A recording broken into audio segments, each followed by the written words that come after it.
नमस्ते सभी लोगों को। लोग शिकायत कर रहे थे आप बहुत कम वीडियोस बना रही हैं। मेरे घर में थोड़ी प्रॉब्लम है। मेरे जो दोनों इन लॉज हैं, सास ससुर, दोनों की तबीयत ख़राब है, तो मुझे ऐसा लगता है कि वो दोनों प्रायोरिटी हैं, तो पहले मैं उनको देखूं। लेकिन फिर भी मैं बीच बीच में ऐसे छोटे वीडियोस बनाकर डालती रहूँगी, क्योंकि बहुत सारे प्रश्न होते हैं लोगों के, अलग अलग प्लेटफॉर्म पे मुझे मिलते हैं। और तो फिर मुझे ऐसा लगता है कि उनके बारे में मुझे कहना चाहिए कुछ।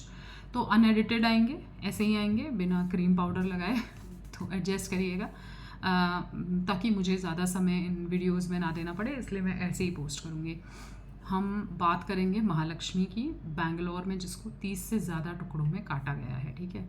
और बहुत डिस्टर्बिंग घटना थी। लोग हंस रहे हैं, ऐसा ही होना चाहिए। ऐसे आप कब तक हंसते रहेंगे इन लड़कियों पर? आई मीन, हंस के काम चल रहा है क्या? मुझे तो नहीं लगता, क्योंकि ये एक प्रॉब्लम बन रही है और इस प्रॉब्लम की जड़ तक कोई पहुंच नहीं रहा है। ये प्रॉब्लम है, ठीक है, कि कोई सोच ही नहीं रहा है कि इसके पीछे क्या प्रॉब्लम है। ये जितने भी राइट विंगर्स हंस के गए हैं ना कि अरे देखिए कैसे मूर्खता भरा जीवन दिया, आप भी तो बीच बीच में नारीवादी हो जा रहे हैं। आप बीच बीच में क्या रहते ही है फेमिनिज्म के साथ। ये एक्चुअली तो इस देश में राइट विंग है नहीं ठीक से, जो भी थोड़ी बहुत है वो भी पूरी की पूरी फेमिनिस्ट लॉबी से मिली हुई है।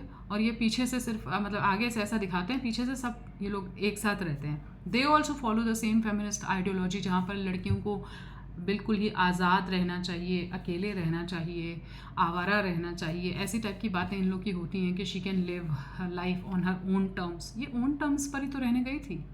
आपको पता है महालक्ष्मी मैरिड थी, उसकी 4 साल की बच्ची थी। कायदे से 29 साल की महिला मैरिड है, 4 साल की बच्ची है, तो उसका काम क्या होना चाहिए कि मैं अपने बच्चों को देखूं, अपना घर देखूं, सब कुछ देखूं।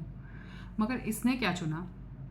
मैं ये भी नहीं कह रही हूँ कि इस लड़की का झगड़ा नहीं हुआ होगा अपने हस्बैंड से, सबका होता है, हुआ होगा, सास ससुर से झगड़ा हुआ होगा, हस्बैंड से हुआ होगा, मगर फिर उसको छोड़ करके ऐसे चले जाना कि नहीं मैं तो अब अलग रहूँगी, जिसमें अब उसके हस्बैंड ने जो बाद में, क्योंकि ऑब्वियसली सबसे पहला सस्पेक्ट तो हस्बैंड ही है ना, क्योंकि ये शिकायत करके आई थी पुलिस स्टेशन में कि ये मेरा इसके साथ एस्ट्रेंज रिलेशनशिप है, या जो भी डोमेस्टिक झगड़ा है इसका। और थोड़े दिन पहले लड़के भी आई थी, जो मैंने पूरी रिपोर्ट देखी है उसकी। तो हस्बैंड से जब पूछा गया तो वो कह रहा है कि इसका एक्स्ट्रा मैरिटल अफेयर था, जो कि बहुत कॉमन है, क्योंकि अब तो जज साहब कह रहे हैं ना कि शी हैज़ अ चॉइस कि वो किसके साथ भी सेक्स करे। तो जब जज साहब ही कह रहे हैं तो लड़कियों को एक संदेश जाता है कि अब तो हमको तो कोई प्रश्न करने वाला बचा नहीं, तो हम तो जैसे चाहे वैसे जिए ना। Life is all about choices you make, ठीक है। आपने एक चॉइस की, मेरी चॉइस थी कि मैं शादी में रहूँगी, इन लोगों की देखभाल करूँगी, बच्चे देखूँगी, थोड़ा बहुत काम भी कुछ कर लूँगी, ठीक है, जिससे पैसे आते रहेंगे घर में। This is my choice. It comes with terms and conditions. इतने सारे लोगों के साथ रहोगे, खटपट 101% होगी। अच्छा, खटपट से मुझे याद आता है कि जब भी मैं कभी बाहर जाती हूँ, बॉसेस से खटपट होती है, सहकर्मियों से होती है, कैब वाले से होती है, सब्जी वाले से होती है, यहाँ वहाँ, और वो सब आपको स्ट्रेस देते हैं। यहाँ जो स्ट्रेस आपको दिया जाता है वो अलग तरह का होता है। घर में अंदर जो स्ट्रेस होता है उसको अलग तरह से ये लोग लेने को बोलते हैं, क्योंकि वहाँ आप संबंध नहीं बनाते ना किसी के साथ। बॉस है, काम करके घर आ गए, उतना नहीं सोच रहे, पर इन लोगों के साथ आप रह रहे हैं तो आपको लगता है अच्छा फिर अभी घर जाएंगे, फिर अभी स्ट्रेस होगा, ठीक है, फिर अलग तरह का होगा। लेकिन एक दिन होगा, दूसरे दिन ठीक रहता है, तीसरे दिन फिर वैसा ही हो सकता है, चौथे दिन फिर ठीक हो सकता है। ये वाला जो पर्सपेक्टिव है ये लोग आपको देना भूल जाते हैं। हम लोगों को, लड़कियों को स्पेसिफिकली, महिलाओं को क्या बोला जाता है कि एक एक एक प्रोजेक्शन दिया जा रहा है कि लाइफ बहुत परफेक्ट है, शादी होगी और फिर ये लड़का आपको घुमाने ले जाएगा, रोज़ आपके लिए जो है फूल लेके आएगा। It doesn't work like that. एक तबका छोटा है जो मध्य वर्ग और उच्च वर्ग या उच्च मध्य वर्ग, जहाँ पर ये सब होता होगा। जनरली घरों में ऐसा नहीं होता है। तो क्या इसका मतलब हम ये समझ लें कि प्यार नहीं होता है आपस में? होता है।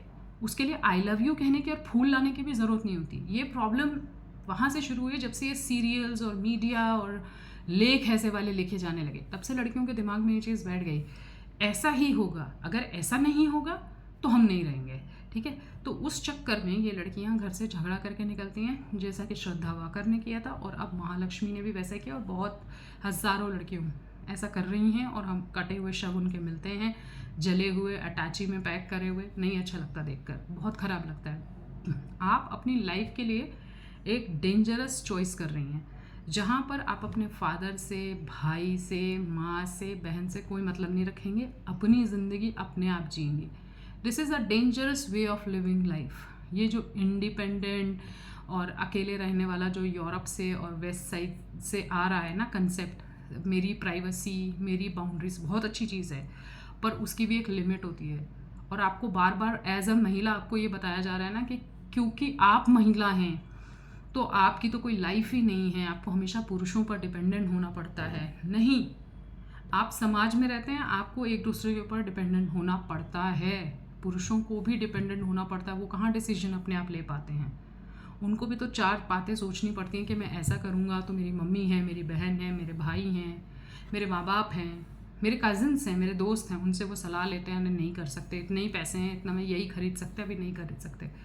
आपको गलत पर्सपेक्टिव दिया जा रहा है। फिर आप महालक्ष्मी वाली गलती करती हैं कि सबसे झगड़ा करके निकलती हैं। अब आपको मार दिया गया है और किसी को पता भी नहीं है कि किसने मारा है। अब नई खबर ये आ रही है कि जिस व्यक्ति ने मारा था उसने उड़ीसा में सुसाइड कर लिया। अब सुसाइड कर लिया है, उसको मार दिया गया, नोबडी नोस। वो हमारे मतलब की बात अब रही नहीं। ये महिला ख़त्म हो गई क्योंकि पता नहीं कौन सी कृत्रिम आज़ादी ढूंढ रही थी, जहाँ पर ये डेंजरसली रह रही थी, जहाँ पर इसने अपने भाई भाभी से भी झगड़ा किया, केवल हस्बैंड से नहीं, और अपने सारे के सारे सपोर्ट सिस्टम जो था ना, जो आके आपको प्रोटेक्ट करता है। जैसे अगर मुझे कोई कुछ कहे तो हस्बैंड है, भाई है, पापा हैं, सब लोग हैं, खड़े हो जाएंगे, कैसे कहा। आप वो सारे दरवाजे बंद कर ले रही हो अपने लिए। अब कौन लड़ेगा आपके लिए? क्योंकि आपने कहीं पढ़ लिया कि भाई मैं तो अब अकेले रह सकती हूँ, मुझे तो आदमियों की ज़रूरत ही नहीं है, मुझे किसी की ज़रूरत नहीं है, वो कुत्ते बिल्ली पाल के कैट मॉम डॉग मॉम बन के मैं रह सकती हूँ। तो ये जो तरीका जो लाइफ का जीने का आपको दिया जा रहा है, ये बहुत गलत है। क्योंकि जैसा कि मैंने कहा कि जो भी आप चॉइस करोगे उसमें टर्म्स एंड कंडीशंस अप्लाइड हमेशा रहेगा। आप सास ससुर के साथ रहोगे, खटपट होगी 101%। मैं गारंटी नहीं दे रही कि शांति रहेगी, मगर अब आपको चूज़ करना पड़ेगा कि अगर आप अलग रहोगे तो वहाँ पर कितनी प्रॉब्लम्स है। क्या उससे बेटर ये प्रॉब्लम है? Choose your abuse type. अगर आप इसको अब्यूज़ मान रहे हो, मैं तो इसको अब्यूज़ नहीं मान रही, क्योंकि मेरे हिसाब से लाइफ परफेक्ट नहीं होती है। कुछ ना कुछ प्रॉब्लम्स आपकी लाइफ में कोई भी देख लो, सड़क चलते आदमी से आप पूछ लो आप सुखी हो, वो बोलेगा नहीं, वो अपने प्रॉब्लम्स गिनवा देगा। तो अब उनमें से किस किस प्रॉब्लम से कैसे टैकल करना है, ये आपके ऊपर है। और अगर आप इन मूर्ख वामपंथियों के और फेमिनिस्टों की बातों में आते हो, इस मीडिया के बात में आते हो कि नहीं अकेली आवारा आज़ाद, तो फिर हश्र ये होता है आपका। क्या लड़कों के साथ ऐसा नहीं होता? 101% होता है। ये तो लड़की थी तो हाईलाइट भी हो गई, मैं तो लड़कों के बारे में भी ऐसे बहुत सारी खबरें सुन चुकी हूँ जिनका सपोर्ट सिस्टम पहले ख़त्म किया गया और फिर उनको मार दिया गया। तो आप सोच करके देखिएगा कि क्या हंसने से काम चल जाएगा, या इन लड़कियों को सच में दिमाग खोलकर सोचने की ज़रूरत है और उनके लिए कुछ ट्रेनिंग्स दी जानी चाहिए, या जगह जगह पर प्लेटफॉर्म में इनके लिए कुछ जागरूकता प्रोग्राम चलाए जाएँ। क्योंकि जिस तरह से ये लोग जी रही हैं, हमारी एक पीढ़ी ख़त्म हो रही है एक तरीके से, क्योंकि उस पीढ़ी को आगे बढ़ाने वाली तो यही महिलाएं थीं। अब यही मूर्खता से जी रही हैं, यही इस तरह से ख़त्म हो जा रही हैं। एक दिन आधा तबका हंस के उड़ा देता है, आधा तबका कहता है हमें क्या लेना देना। तो इस तरह काम चलेगा नहीं। एज अ सोसाइटी हम लोगों को सोचना पड़ेगा कि आगे क्या करना है। हंस के काम बिल्कुल भी नहीं चलेगा। ये बहुत दुखद है, ट्रैजिक है और नंब कर देने वाली घटना है, जिस पर आपको थोड़ी देर तक समझ में नहीं आएगा कि क्या रिएक्शन दिया जाए।